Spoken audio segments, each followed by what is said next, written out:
1956, during a diplomatic reception in Moscow, Soviet leader Nikita Khrushchev told Western Bloc ambassadors, "Мы вас похороним." His interpreter rendered that into English as, "We will bury you." This statement sent shockwaves through the Western world, heightening the tension between the Soviet Union and the US, who were in the thick of the Cold War. Some believe this incident alone set East-West relations back a decade. As it turns out, Khrushchev's remark was translated a bit too literally.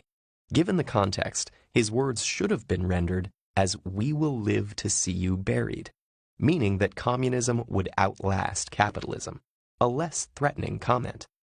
Though the intended meaning was eventually clarified, the initial impact of Khrushchev's apparent words put the world on a path that could have led to nuclear Armageddon. So now, given the complexities of language and cultural exchange, how does this sort of thing not happen all the time? Much of the answer lies with the skill and training of interpreters to overcome language barriers. For most of history, interpretation was mainly done consecutively, with speakers and interpreters making pauses to allow each other to speak. But after the advent of radio technology, a new simultaneous interpretation system was developed in the wake of World War II. In the simultaneous mode, interpreters instantaneously translate a speaker's words into a microphone while he speaks, without pauses. Those in the audience can choose the language in which they want to follow. On the surface, it all looks seamless, but behind the scenes, human interpreters work incessantly to ensure every idea gets across as intended, and that is no easy task. It takes about 2 years of training for already fluent bilingual professionals to expand their vocabulary and master the skills necessary to become a conference interpreter. To get used to the unnatural task of speaking while they listen, students shadow speakers and repeat their every word exactly as heard in the same language. In time, they begin to paraphrase what is said, making stylistic adjustments as they go. At some point, a second language is introduced. Practicing in this way creates new neural pathways in the interpreter's brain, and the constant effort of reformulation gradually becomes second nature. Over time, and through much hard work, the interpreter masters a vast array of tricks to keep up with speed, deal with challenging terminology, and handle a multitude of foreign accents. They may resort to acronyms to shorten long names, choose generic terms over specific, or refer to slides and other visual aids.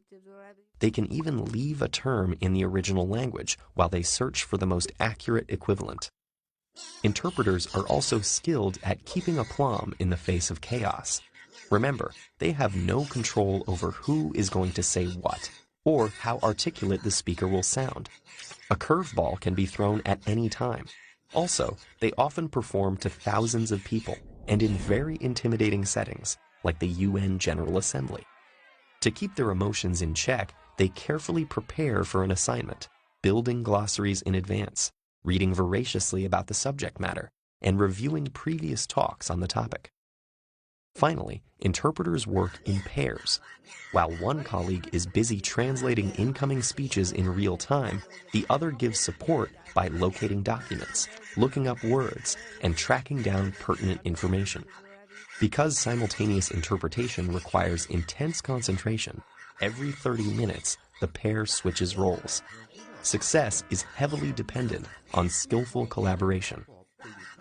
Language is complex, and when abstract or nuanced concepts get lost in translation, the consequences may be catastrophic. As Margaret Atwood famously noted, war is what happens when language fails. Conference interpreters, of all people, are aware of that and work diligently behind the scenes to make sure it never does.